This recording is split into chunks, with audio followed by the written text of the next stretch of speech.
Welcome back, everybody, to the Miami Marlins franchise. We're back with baseball today as we're continuing year 6. The Marlins are 21-10. We look poised to make a return to the postseason after winning a series against the Dodgers, sweeping them on the road. And after finishing the first month of the season, no team has won a single series against us. We split the first one against Pittsburgh and have won the rest. It looks like we have multiple MVP candidates once again this season. But what's the topic of conversation in most comment sections? Well, it is, what are we going to do about Yuri Perez? Yuri Perez needs to go. We have to find an ace that can get the job done in the postseason. I agree that we need to find someone who can give us that elite caliber play that it often takes to go all the way and win a World Series. Now, thankfully this season, we are going to have a lot of available money. I came into this season thinking 280 was about our limit, and then all of a sudden we have even more projected revenue and we have $42 million available. That'll get you any pitcher in the game. The only issue that I think we're going to run into is that if you want someone higher rated than Perez, think about what contracts truly make sense over here, because we're not going to trade for Roki Sasaki on a team that's also contending for a title. So Sasaki is in the last year of his current deal, but Paul Skeen's deal is brand new. Tarek Skubal, he's in the middle, plays for the Mets. I think Garrett Crochet is where you start to find someone that maybe, if the Red Sox take a huge dive this year, maybe we trade for a guy like him. But also, he needs to be playing better because we don't want to trade for someone who isn't in good form. It's possible that the solution is actually somebody lower rated than Perez. There aren't many higher rated. But what is nice is that if we go into the high 80s, there are a lot of 88s and 89 overall players. My plan right now is to let the season unfold. And then, come trade deadline time, we look for someone who's in the Cy Young running and see if we can get a deal done. What if Jesus Luzardo ends up being a really good fit and the Tigers aren't playing well? He could come back to Miami. I think we have some options here in this range. Even Braxton Garrett, maybe, could make a return. One guy I'm targeting a little bit closer than others is Kyle Bradish of the Royals. I think they have a chance to actually underperform this season. And Bradish at 89 overall, with the numbers he's put up, might end up being a solid fit, especially if he duplicates the play he had last year.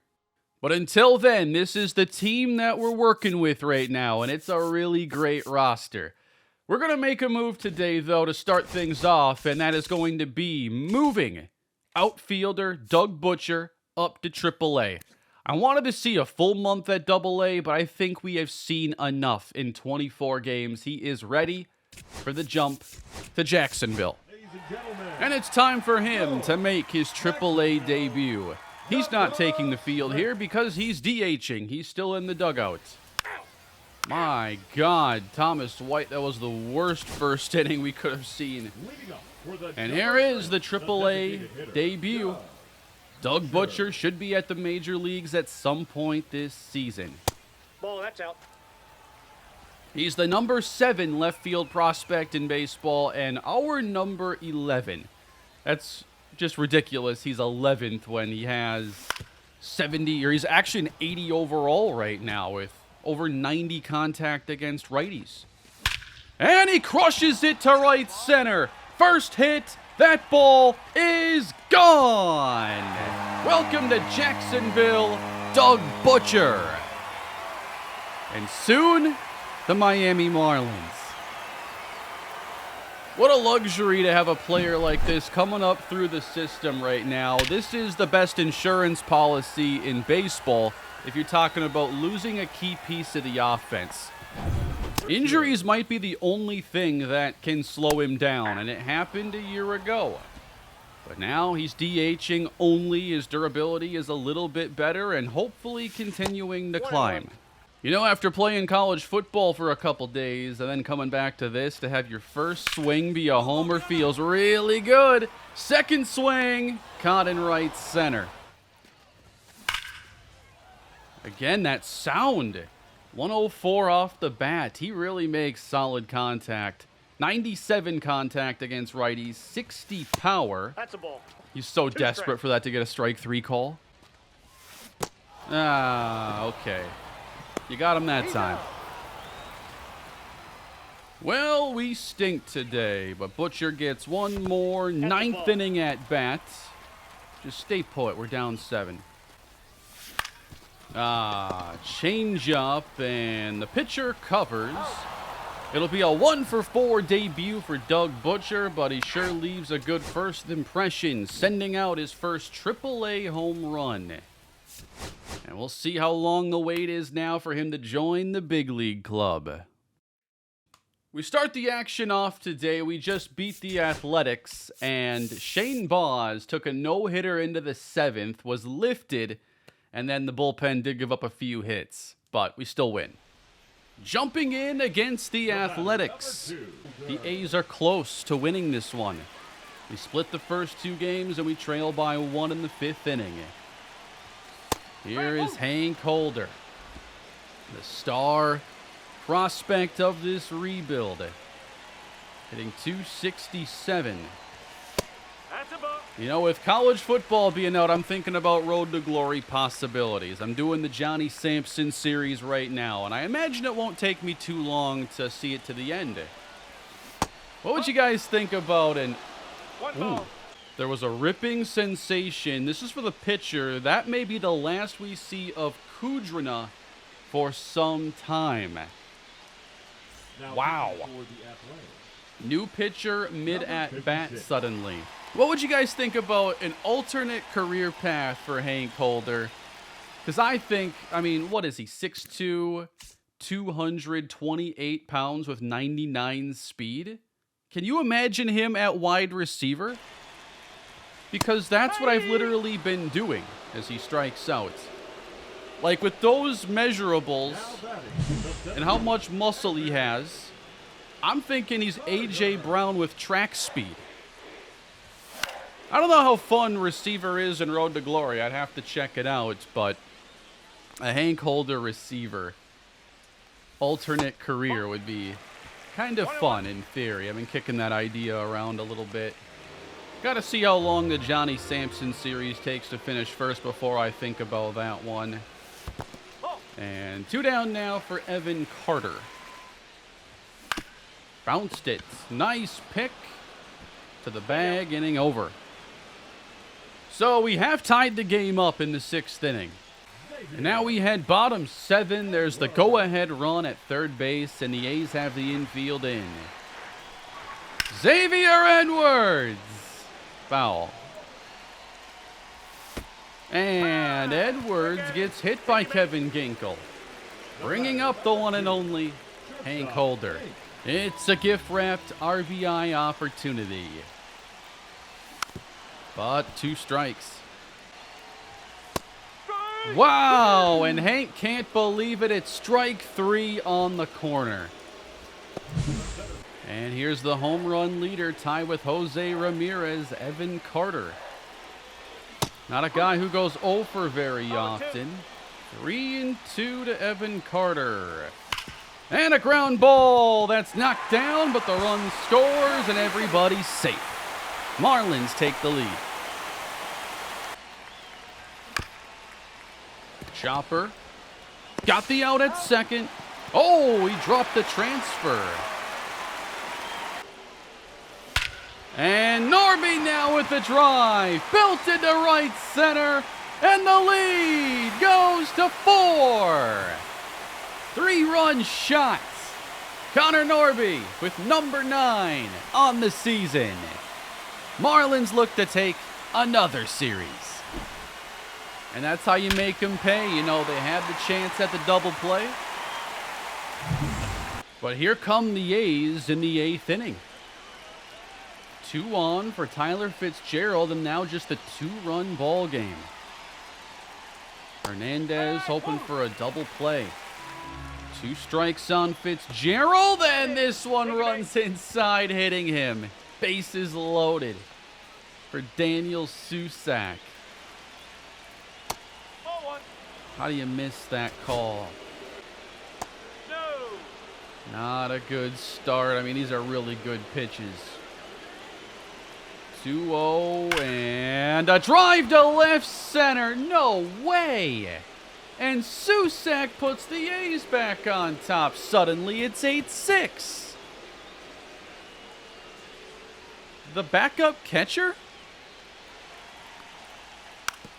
Denzel Clark puts a bunt down now. Johnny Grieve, excellent barehanded play. And look who it is, a familiar face, everybody. Otto Lopez was an all-star for us much earlier in the series. We only have 16K at this game right now. What's happening to our attendance? We were getting like 30K to some of these A's and Marlins games not long ago. Wow. Nice play. I want to finally pitch with Brian Ariano here in the 9th inning. He's our rookie reliever. He's given up 7 runs over his last 10 innings, so hopefully we can put together some good outings and establish him as a good young reliever for this bullpen. A scorcher hit to Joe Brown. Ariano covers. Here's Glenn Bryan. Basically, he's playing the Jacob Wilson role for them in this series. Super high batting average. Fun young player for this A's franchise. And he sends a base hit to Josh Lowe in right. Oh, that's a nasty curveball as Ariano gets ahead in the count. And the changeup hit to Joe Brown. Double play. And now our streak of series wins is on the line. Matt Brash is the closer. 3 of 6. It's a coin flip if he gets the save. We need 2 runs. 2-2 count here to Xavier Edwards. Got him! Top of the zone at 98. 99 up and in. He's ahead of Holder now. And a drive belted deep to right field. Opposite field solo shot. Hank Holder pulls the Marlins within 1. We don't go oppo enough in this series, and that's just 4 homers for Holder. Certainly expecting him to pick up the pace going forward. Oh, it got jammed, and Carter is gone. The game now up to Brent Rooker. And, of course, we acquired Rooker from the Athletics last season. 2 outs, 3-1. And that's a strike. 3-2. A well-pitched at-bat so far for Brash. And he walks him. Can we score Druw Jones now? Connor Norby already has 2 homers on the day. And they're going to have to face him again. And out in front, they'll try to go to first, and the throw is perfect. And the A's do hand us our first series defeat. Somewhat fitting that it's Otto Lopez recording the final out. So after a sweep of the Dodgers, we get them now at home. We win one of these games, we probably clinch a season series win. Noblemeyer going for that in Game 1. Marlins defeat the Dodgers. It's a 4-game win streak against these guys. Maddox Bruns was their starter, and Noblemeyer did a good job through 5. Yuri Perez versus Roki Sasaki. This is best versus best. We won the last matchup, and both are pitching well today. Sasaki looking to avenge his last outing against the Marlins, where he gave up 5 runs. He has a shutout. Carter has a man on here in the 6th. Josh Lowe taking off, and he's in there. Safe. He's one of the best stolen base threats on this roster. That's 6. Carter skies this one. A mile high. That is some of the most hang time of any ball I've put in play in this game. Edwards lines it to center, base hit, and Lowe will sprint home. There's one.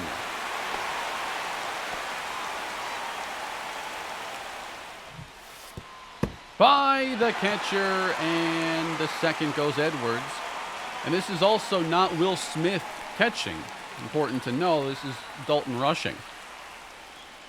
Over a month into the year, Rooker is hitting over 300 and over 460.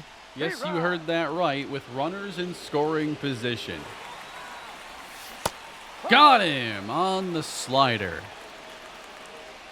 6 strikeouts for Roki Sasaki, and the inning is left to Logan O'Hoppe. That was our pitch right there. And Sasaki gets him looking, completing the 6th. I imagine that could... Oh, he's coming out for the 7th inning even. Yuri Perez has gone 7. You wanted to see a high-level start from him. Well, this is about as good as it's gotten in a long time. 10 punch-outs, 2 runs allowed. Over to third, and Jose Ramirez takes care of Marcelo Meyer. And there's Aaron Jackson now. It'll be his 11th at-bat. 1 for 10 on the season. Ooh, that's a fly ball. Hit pretty weakly, though. And for Sasaki, a much better bounce-back performance. Moving ahead to the 8th inning, Penn Murphy trying to protect a 1-run lead against Brent Rooker with 2 on, 2 down. Right on the corner. Wow, and now on the edge. I feel like all the pitchers today have just been on the borders of the strike zone perfectly. Wow, what an at-bat for Penn Murphy. Nasty. Oh, as a Twins fan, this one kind of hurts. Juan Duran is now in the game to close us out. Dodgers looking for their first win against us this season. Bouncer, it hits Duran in the back. He'll try to recover and throws it away. Out of play as well. A single and an error on a grounder off the pitcher. What a bizarre play. Pitchers throwing to first, man. Name a scarier sight in the game of baseball.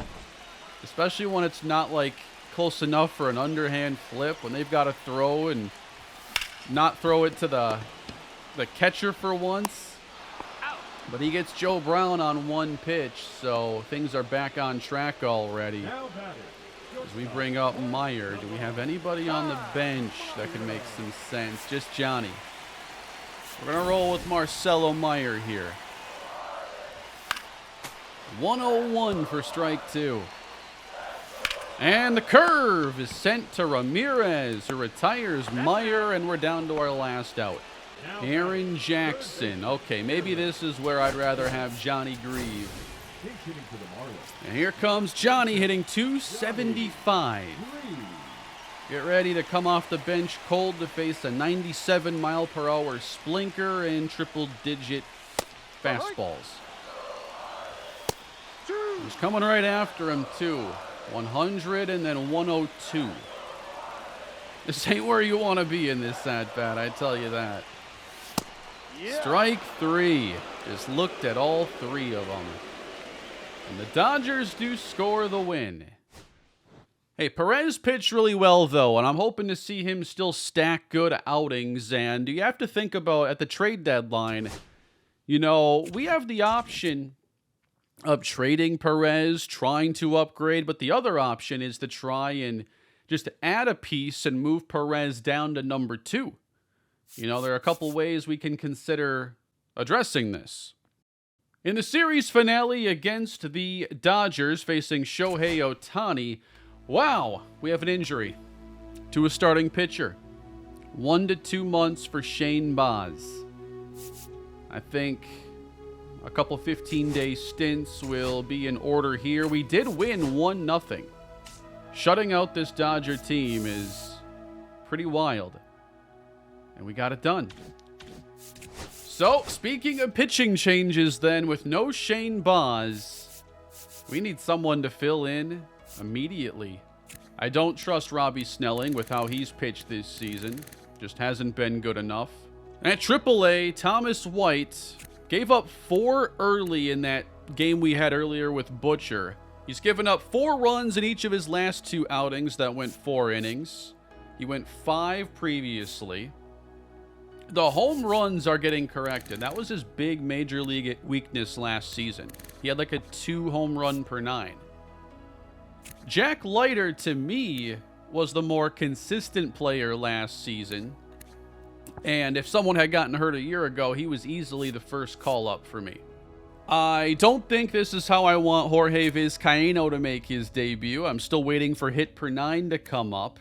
But I'm liking a lot of what I'm seeing, but I don't think a 1.6 whip is going to be good for him, especially going to a higher level of play. You know, he's a strikeout pitcher. I want to see him start to limit the hits and walks. That's the big thing he has to work on. 1.6 ain't good enough at AAA. I am going to give this chance to Jack Leiter. We have just seen a little bit more promising play for longer at the AAA level. Kyle Harrison is going deep in our next start. 7 innings of shutout ball.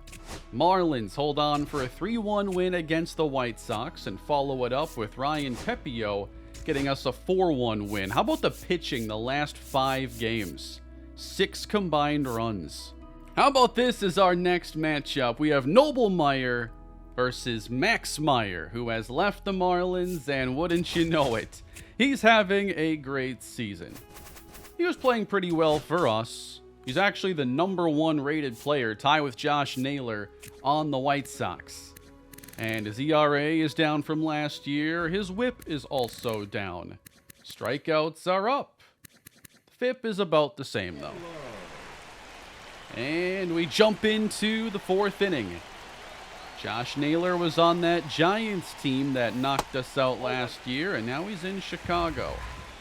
With some of these lower 80s rated pitchers, it can be hit or miss if they're actually good starters at the majors or not.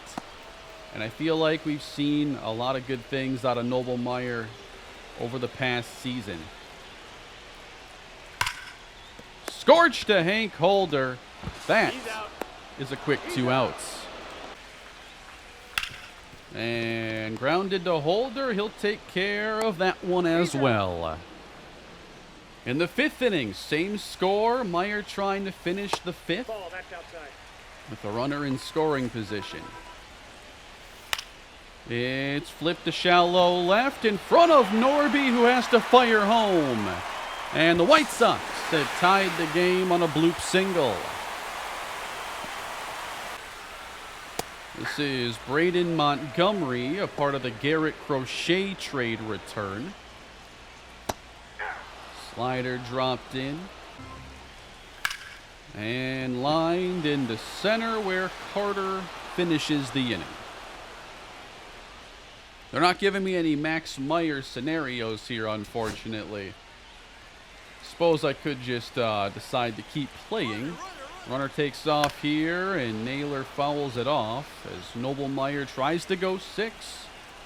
A lot of deep outings lately, very few runs allowed. 1-1. Oh, that is a nasty backdoor slider. 1 ball. 3-2. Oh, he missed, and Naylor looks at it. Again, 3-2. Michael Massey takes outside a slider. 2 aboard here in a tie game against the lefty. It's probably a good time to bring in a lefty and try to wrap things up. So Kenny Norris in the game with 2 aboard. Forgot to talk about earlier how Norris had not allowed a run coming into the episode, but that eventually did change. He had actually given up runs in 3 straight. So trying to string together some good innings again. That's a nice change. That's a screwball down the middle. 2 strikes. Not where I wanted it, but sure. 2-2. Contact there is impressive. but it's also the end of the inning. The White Sox do go on to win this game. Looks like a walk-off finish. They do win in the bottom of the ninth. Max Meyer ends up going 7 innings in this outing and only gives up 1, striking out 7. Continuing our tour of Chicago, we dominate the Cubs 13-0. Joe Brown 4 for 4. And Yuri Perez goes 7 scoreless. How about this matchup? Jack Leiter versus Valente Biozzo. Numbers aren't looking good there for Biozzo. Leiter got 1 start in 2029, and it was 5 2/3 scoreless. That's his only major league game in 3 years. And now we're hoping he can hold down a key spot in the rotation while Shane Baz recovers. Could be 6 weeks before he returns. And here we go. Welcome back to the big leagues to Jack Leiter. Facing Nico Horner. Is the wind blowing out here? It's not. Wind blowing in Wrigley. Slider draws a chase, and it's 0-2. Bouncer to the right side. I thought initially that was foul, but it's a weak ground out. PCA up next. Good 12-6 curve. Leiter strikes him out. 97 upstairs to Luis Arraez.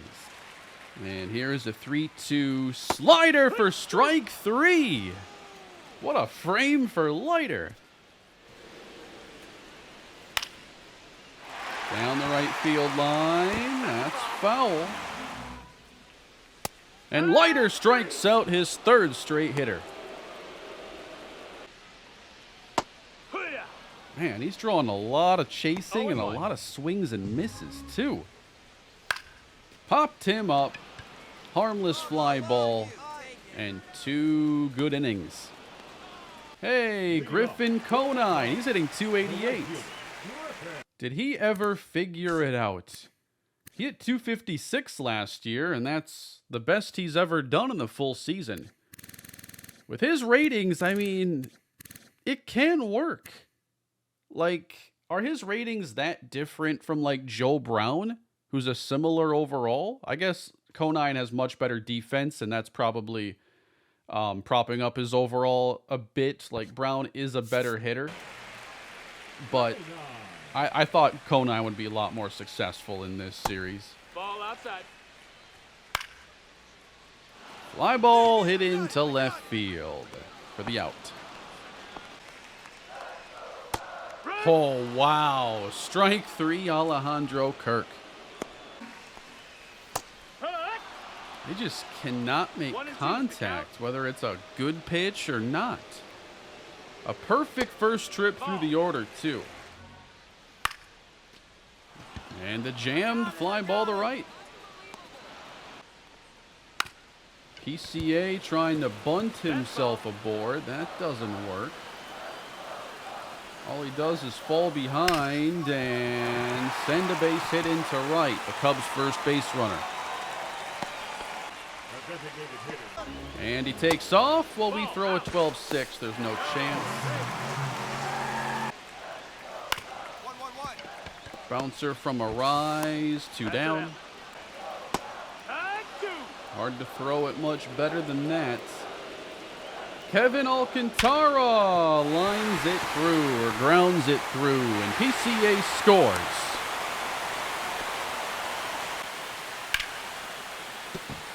Suddenly 3 hits in the inning. But will end the scoring there. Strike 3. Strike 3 on Griffin Conine. And there's his 7th strikeout. Down the middle. A strike away from ending the inning, and that's one way to do it. What an outing for Jack Leiter. Just fresh out of AAA. And he's given us an absolute gem. Home run for Connor Norby. We take a lead, and that is going to be the end of the day for Jack Leiter. Little insurance there in the ninth. And we are going to wrap that one up. Leiter earns the win in his big league return. Biozzo had gone 5 1/3 with 3 earned runs, but Leiter gets the better of him. We essentially had chosen to keep Leiter over Biozzo as that AAA, next man up. And it so far looks like the right decision. Back home to take on Tampa Bay, and we do take that game 6-2. So we just got a really good look at Jack Leiter giving us a strong outing. We have not seen many of those, unfortunately, from Yuri Perez. But so far in this episode, he has gone 14 total innings, 2 runs allowed. Can we keep this streak of good starts going? The Rays aren't playing well. Their lineup is ice cold. This should be the perfect environment for us to get Perez the type of outing that we've been waiting for. The goal for us is to get to the postseason, hopefully rather quickly, and make another run at things. But I'm not just kind of randomly going through games. I'm trying to gather as much information as I can so I feel fully prepared by the time I'm playing every pitch of every postseason game. So I need to get, playing time with all sorts of players to know how I'm going to react to injuries, who I trust in certain spots. And I'm probably going to pitch with Yuri Perez a lot to really put his skills to the test to see if I can get better at pitching with him. But we're underway against Tampa, and the day begins with a flame-throwing punch-out. That's a fly ball driven to right field, but Lowe has it. That's out of the reach of Johnny Grieve, and Patrick Kramer gets a base hit. I think one thing I want to start doing is throwing a lot more curveballs. We should take a look at the pitch ratings, but I'm pretty sure it's going to be his second best pitch as the runner does move up. Got him on the fastball. One. Xavier Isaac. He laces a hit to left. And thankfully, this version of Cal Raleigh isn't quite as good as the one we're seeing in real life. 207, 4 homers. Not much in common with the real thing right now. Bouncer over the head of Perez. And 1 out. Actually, we got nobody. Right place, right time. So 2 aboard for the Rays. That curveball misses badly, and suddenly it's a 3-0 count. Wow, green light in that spot. I'm impressed. Guy hitting 139 gets the green light in a 3-0 count. And we're going to load the bases here. Nobody out. So, second inning and already in a big jam. Curveball misses but hits the zone. Really trying to put him away here, and no call on a good curve. We'll go fastball 3-2, and that's off the plate. A run scores. The 9-hitting Corey Julks lifts a fly ball to right field. That's hit well, and deep enough to tag as the Rays score a second run. Now trying to get 2. We got a cover here, and it's a 3rd run scoring. So here we go again. Another outing that is not going to reach the standards of an ace pitcher. Thankfully, we can sometimes get them to chase. His command has not been what you want to see here, especially with the fastball. Off speed, I don't have as much of an issue with, but when the fastball isn't clicking, things kind of struggle to fall in place. Like there, I'm not even trying to be as pinpoint on the corner. Sometimes I am because he's a 90 overall pitcher and he should be able to do it. But a lot of times that fastball misses by a good foot. Maybe this can be a double play, and it is this time.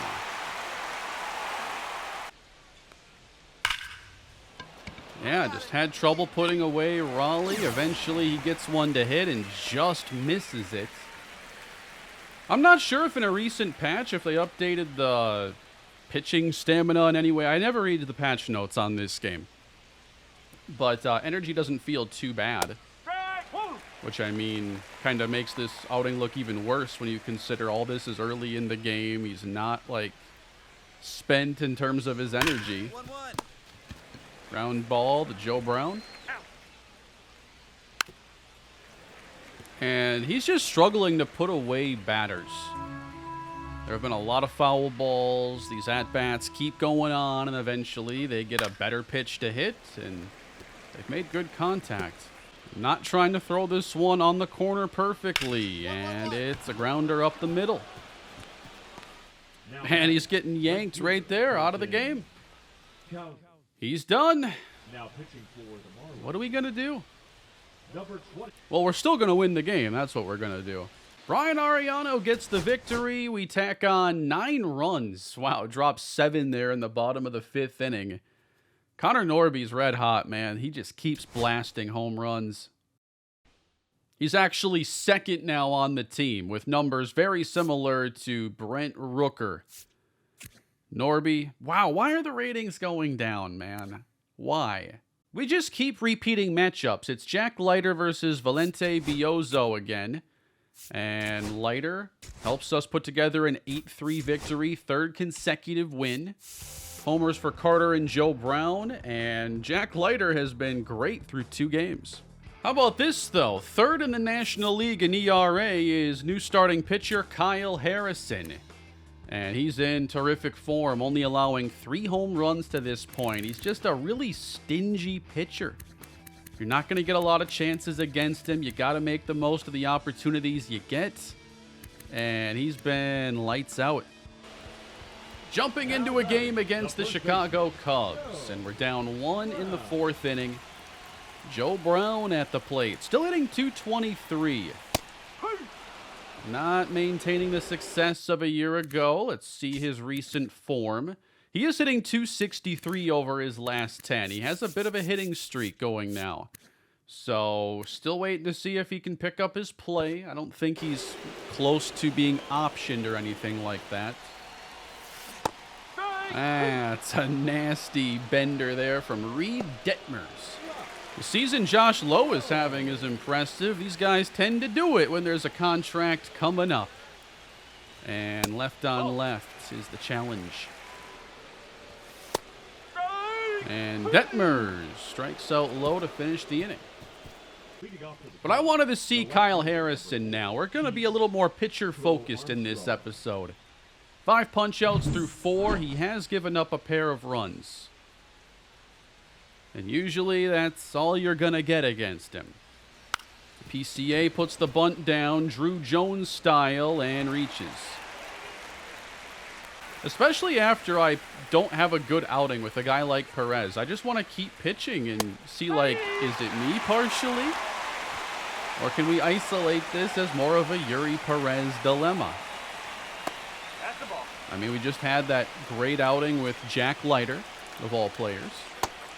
Got him there. Strike 3. Casey Schmidt now. 0-2 slurve, and he comes up empty. PCA stole second, so a hit could easily make it 3-1 Cubs. But here's Harrison. Just off the edge. Slider line. Norby tracks it down. Wow, we just got a double from Druw Jones. Johnny Grief brings him home, and wow, Johnny thrown out trying to head home. 37 RBIs, 12 homers. I did not think that the transformation of Connor Norby was going to happen. I thought he was just going to be an okay, like, 5-hitter. Unfortunately, cannot cash in on this opportunity. Now let's get back to the pitching with Kyle Harrison. 2 apiece, looking to go at least 6. Soft grounder from Griffin Conine. I was watching the Twins last night, and that was a really fun broadcast to watch. Their regular play-by-play guy wasn't working last night, so they had a booth that consisted of, well, Justin Morneau and Glenn Perkins, 2 former Twins who do a lot of TV work with Minnesota. Trevor Plouffe was there, and he does occasional games with them. I like him in the booth a lot. And then they invited up Pablo Lopez, who's on the injured list. So it's 3 former players and a current player. And it was just an entire game of them telling stories, talking, you know, just more in-depth baseball strategy. And it was a really fun broadcast. I love those types of booths where you can get multiple, like, former players and they kind of carry the broadcast that way. It also helped that the Twins won 8-1, so it was just kind of the perfect game to kick back and listen to / watch.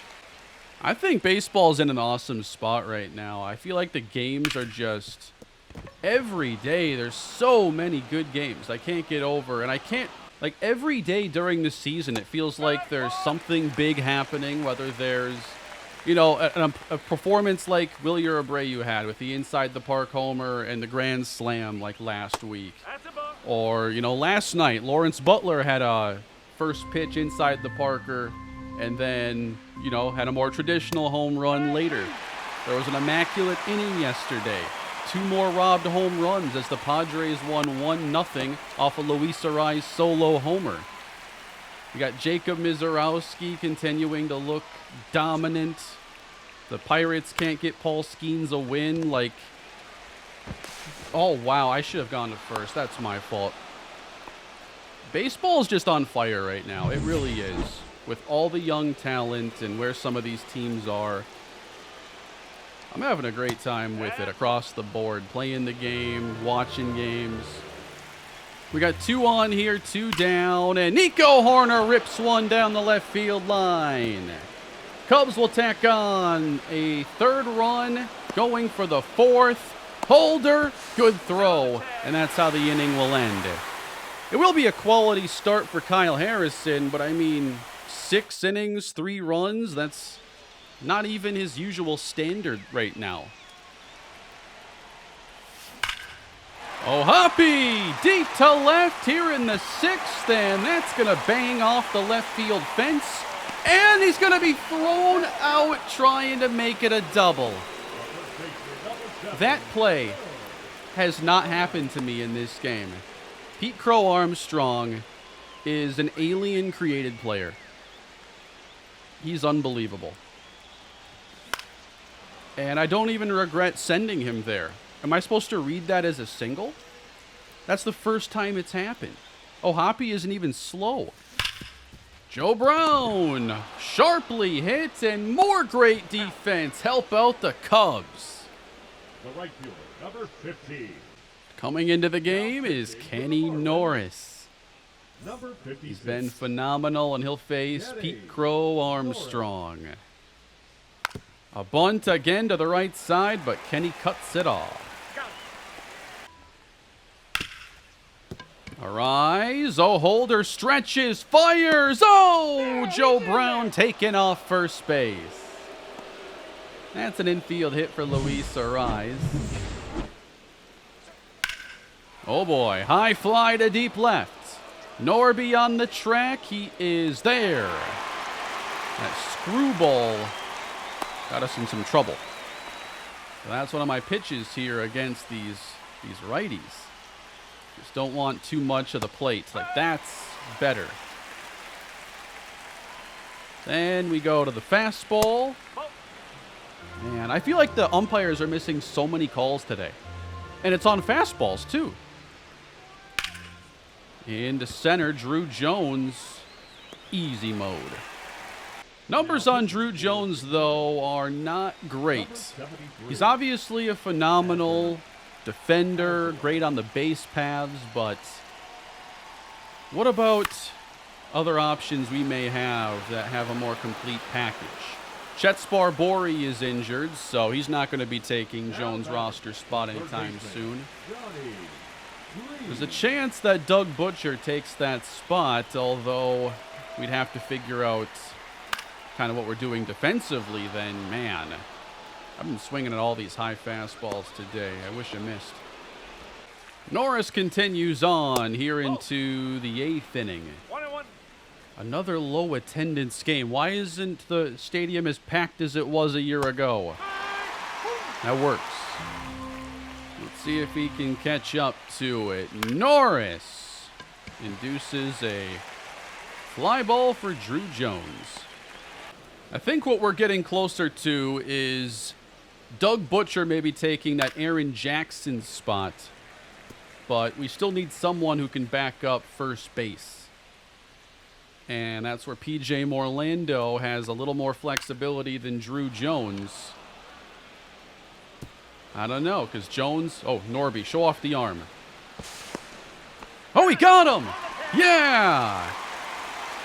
Not as impressive as PCA's earlier, but Norby's actually become an okay left fielder. He's not great defensively, but looks way more natural out there than in the infield. That's for sure. Well, right now I'm thinking about what to do to the bench to make things fit for Doug Butcher, because he is getting awfully close to his major league chance. It's just a matter of if I want him getting everyday at-bats or if I think it's time. These are so close. All right, he's gotten the fastball. Time to pull the string. Nice piece of hitting. I think Luciano just moved to 4 for 4. He wants second base, and he'll have it. Brian Ariano's going to come in to try to wrap this inning up now. ERA is down to 4, and the strikeout percentage is actually a little bit higher than Kenny Norris. I like him especially against some of these lefties because I think it's easier to do the fastball changeup combination that's been so effective for him. Against righties, he's got to be more fastball slider. And that's what we're going for here. And the slider gets the final out. 3 for 3 on the day, and the numbers are looking much better for Hank Holder. 7 homers and 21 RBIs on the season. We're down 1. Tough pitching by Palencia. He gets Hank Holder on strikes. 2 balls, no strikes. Now we got Rooker ahead. This is where we can sit on fastballs or something up in the zone we can crush. 3 balls. And the count's full. He has 5 pitches, but it doesn't feel like it. Of course he goes to the splitter. Crushing Connor Norby is up now, 3-1, seeing even more fastballs. Energy's way down, too. Wherever the pitch goes is random, it seems, but a base hit for Connor Norby extends the frame. And the Cubs will bring in Porter Hodge. Just a 2.4 ERA, 8 of 11 on saves. He's entering a little early. Might have to get 4 outs. If he can. By the catcher. Sweeper was wild. Tried to sit back far enough to hit that sweeper. Timing was fine. 3-2 and driven to center. Did he get enough of it? The answer is no.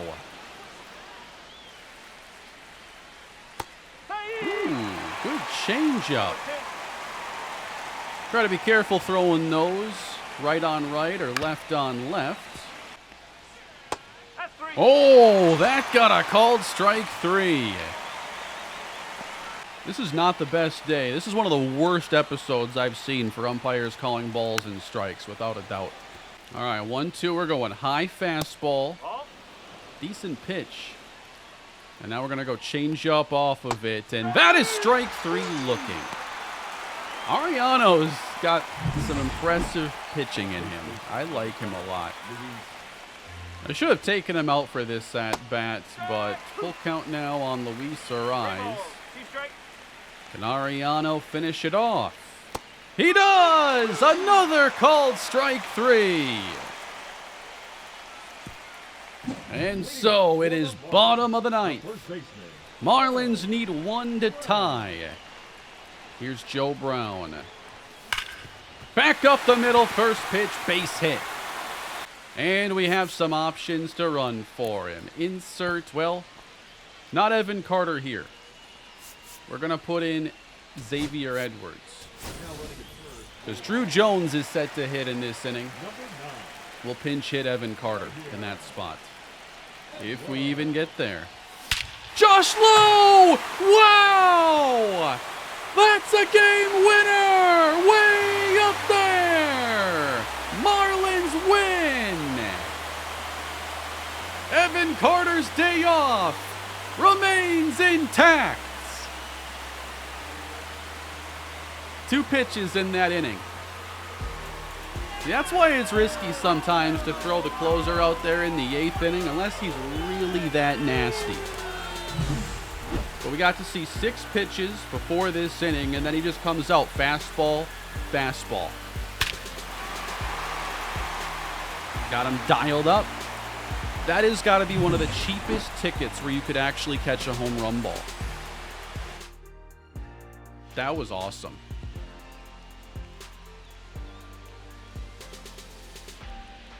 I'm not sure Josh Lowe should be hitting 8th anymore. I love this team, man. This is so much fun. I don't think I've ever had this much fun playing baseball like this. We have won this series against the Cubs. Shane Baz, yeah, you're going to stay on the 15-day a bit longer. Back to what I was talking about in regards to Doug Butcher's spot, though. It helps to have Marcelo Meyer, who covers so many positions. And really, he could play that Druw Jones role as far as defense goes in the outfield, but he does not have the same range nor the same base stealing capabilities. I love having that on the bench. Aaron Jackson backing up first base is maybe the one thing keeping him on the roster right now. It's not his 1 for 15 stat line. I mean, there is Agustin Ramirez who covers first base. But then you have no catcher on the bench in that case, and I would never go into the postseason with that setup. Wow, we really have the entire team is just hot right now. This is amazing. Doug Butcher has now played 18 games at the AAA level. 2 homers, hitting .351, .527 slugging, barely slowing down from his AA play. He has an 11-game hitting streak, and he's played 18. So he has hits in almost every game. And it's going to continue. Line to the gap in left center. We'll hold this time. I knew I should have ran. We're going to get there anyway. On to second base. Safe. He's safe. Javier Sanoja with the fly ball. You bet we're running on this guy here. No idea who it is. Aubrey Fenner is tearing it up, hitting .340. He is the next man up if there is an infield injury. And really, I was looking at his ratings earlier today, and there's a lot of correlation with his skill set and like Xavier Edwards. With that high contact on base offense approach, not great defense playing second base.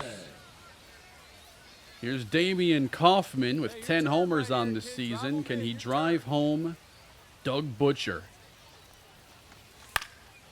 Didn't sound good, but he punches it to right field and Butcher scores. Into left, does it bloop? It does fall. Butcher's 2 for 2. Hope you weren't counting on a double play. Butcher takes off, ground ball. Run scores.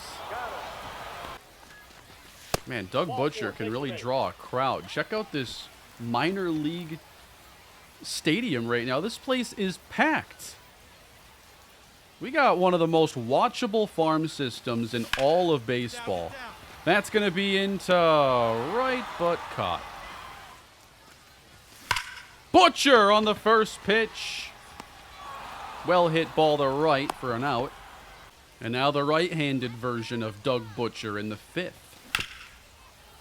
Why wait when the pitches are this good? In the air, right field. That one doesn't have enough. Butcher hit to left field. Another fly ball gets run down. He's swinging for the fences, it seems, every time. 11 runs put on the board, and a victory for that man, Jorge Vizcaíno, one of our top pitching prospects. He goes 6, only striking out 2. Still gets it done. Marlins head out on the road, another 1-0 win. This was a Yuri Perez shutout. I just can't pitch with him. I have never had that good of a day with Yuri Perez, ever. We win a series against the Angels, hitting 3 home runs. Johnny Grieve had one of them, and Jack Leiter is now 3-0. Kyle Harrison's next outing now against the Padres. See if we can keep any more runs from scoring. Last outing was 6 innings, 3 runs. And that's hit to the gap. Carter looks to cut it off, and the Padres want third, and we'll have it. First and third, nobody out. Can Harrison get out of trouble? That gets away from O'Hoppe, and the Padres have 2 in scoring position. This gets even tougher. 3-run homer, Santiago Espinal. Where did this come from? Why can I only pitch with Jack Leiter and relievers? Wow, we sim ahead, and that's a win. Just because you build a lead against us doesn't mean you're going to keep it. We score 6 runs unanswered to win the game, and Brian Ariano gets another win. Marlins are taking another series here from the Padres. It's actually a 3-game road sweep. Let's wrap up the month of May then. Yuri Perez. Sure. I believe he can maintain this shutout a little bit longer. And it's San Francisco, too. In that playoff series, we pitched him up and in for 7 games, and it only hurt us once. 2-1. Trying to take second base. O'Hoppe. Oh, he's out. He's safe? 3-1 pitch. Jams Chapman. And trying to put him away. He takes the 12-6, and the bases are full. Chasing a fastball, and Perez 1 pitch away now. And he went around, strike 3. This is Perez versus Logan Webb, 2 apiece. Let's see if we can give the Marlins a lead. Had this matchup play out twice in the NLCS. Holder taking off. Basically a pitch out, and Hank is safe. Not really a pitch out, though, because you wouldn't do that with a changeup. But it set Bailey up for a good throw. So Holder in scoring position. That was, you know, I don't know if I should take that, but I did. Maybe I can not swing at that one someday. Brent Rooker is still right around an RBI per game, by the way. And the season is not young anymore. I forget what our record is, but right now Rooker is sitting on 56 RBIs. He had 109 last season. He is hitting over 400 with runners in scoring position, keep in mind. Bounces it in front of Holder. He stays put, and Rooker is out. We're up 7.5 games right now against the rest of the division. So off to an excellent start this year. I think we're achieving most of our early season goals. Bouncer again. Straight to short. And Logan Webb ends the inning again. That guy is so tough. We jump ahead. It's bottom 9. Marlins backs against the wall. We were down 4-2 at the start of the inning. No. And now trying to close us out is Randy Rodriguez. One gone for Connor Norby, who drills a base hit to left field. Brian Ariano pitched the top of the ninth. He has picked up a number of wins recently. Can we help him out yet again?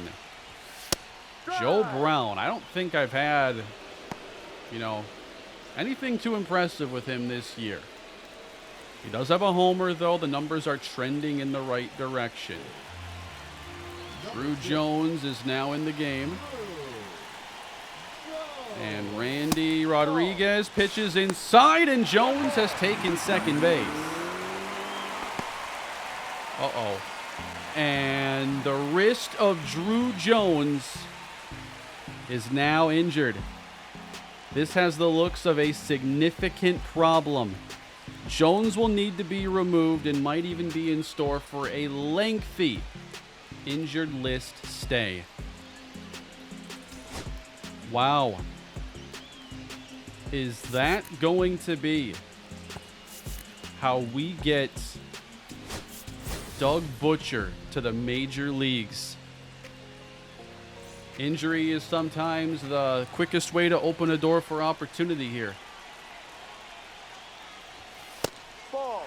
And that might have to be our corresponding move, because now we just need to fill a spot.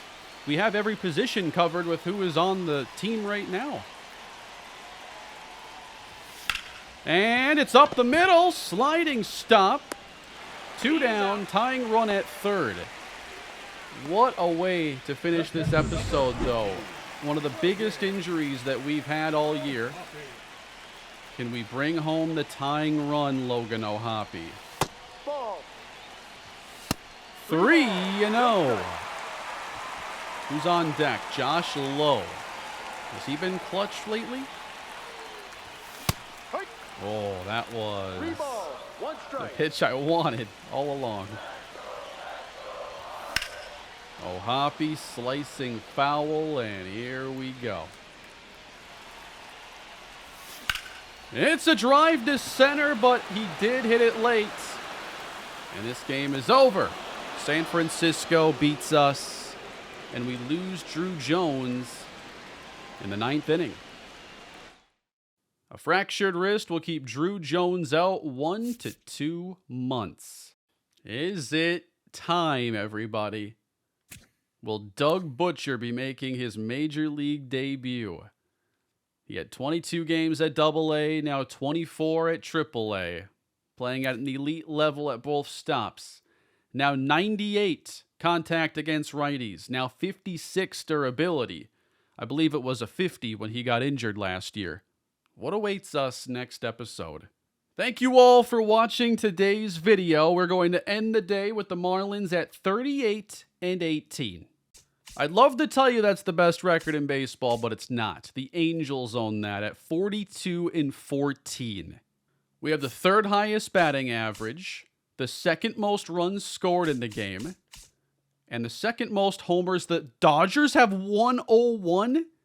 How did they have 20 more homers than us? 3rd best team ERA. This was a really good episode. We were not giving up very many runs whatsoever. I gotta see the Dodgers home runs, though. That's completely outrageous to be 20% higher than us. 14 for Ohtani, Ramirez, and Lowe. Tucker and Ellie are in double digits, with Varsho and Will Smith 1 away. But guess what? Evan Carter has more than all of them. Thank you all for watching today's episode. Leave your thoughts down below. Remember to like and subscribe, and I will catch you all next time in what could be a very exciting episode. Have a great day, everybody.